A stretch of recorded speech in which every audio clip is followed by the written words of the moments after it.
Sometimes I think about where poems begin.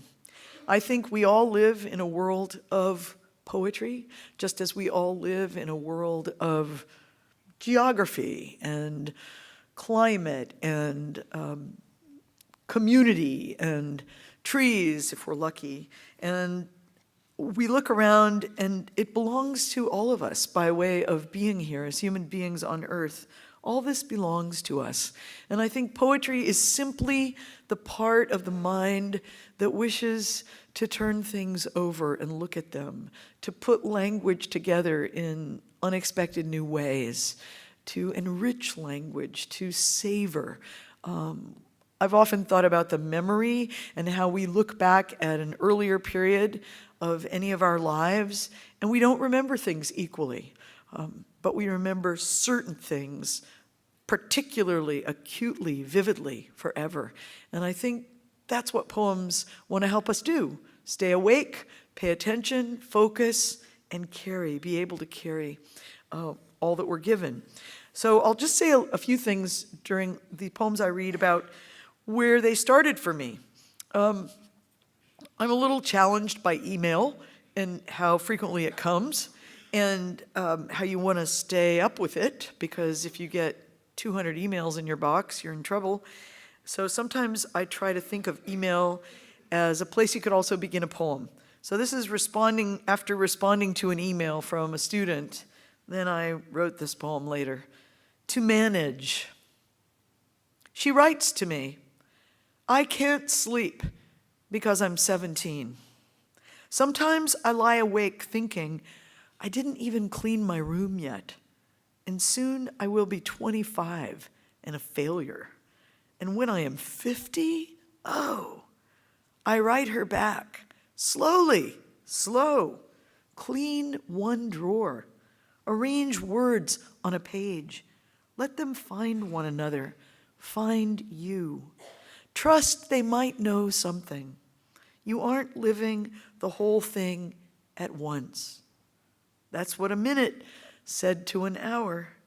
Without me, you are nothing. I was also lucky in my life to have a dad who told stories, and some of you are probably lucky enough to have people in your family who love passing on stories. And I know sometimes you might hear someone tell the same story more than once. I remember that with certain people in the family, but years later, you're grateful that you heard those things more than once because they may have given you images to go by.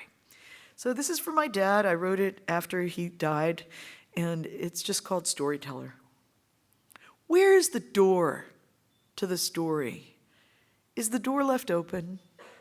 When he sat by our beds, the days rushed past like water. Driftwood, bricks, heavy cargoes disappearing downstream. No matter. No matter. Even the trees outside our screens tipped their cooling leaves to listen.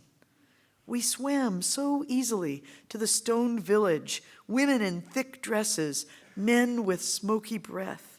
We sat around the fire, pitching in our own twigs.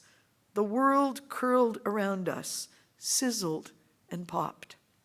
We dropped our troubles into the lap of the storyteller, and they turned into someone else's.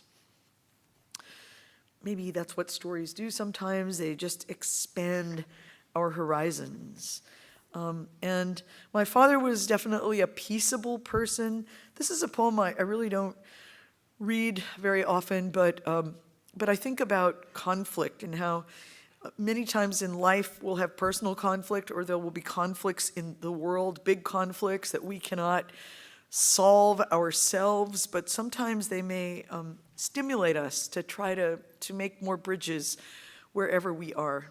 My father, who was Palestinian, grew up in Jerusalem, carried to his dying day the belief and the hope that Palestinian people and Israeli people could live together in peace. Someday, why not? Have equal justice, share everything. He remembered that world from his earliest childhood. And he just felt very frustrated by the existence of war and always felt that dialogue could be used a little more than it was.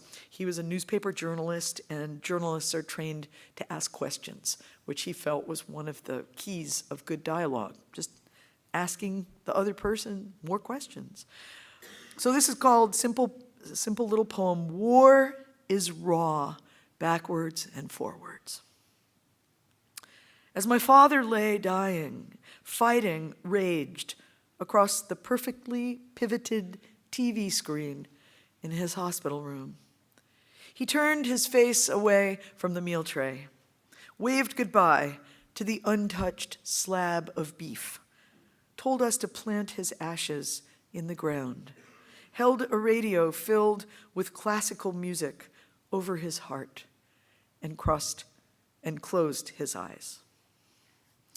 I had never actually thought about the word war backwards until I was sitting at his dying bedside. And this is for libraries. This is called Burlington, Vermont.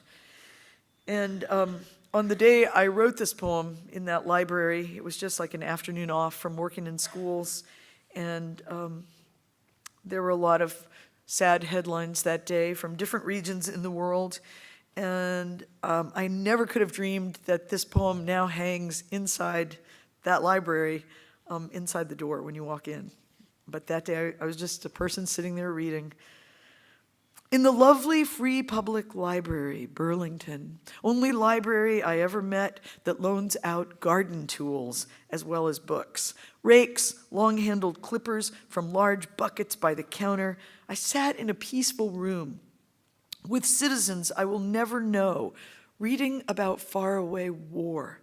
War I am paying for. War I don't want and never wanted. And put my head down on the smooth wooden table, wishing to weep loudly or quietly. It did not matter. In the purifying presence of women and men, shovels and hoes devoted to growing.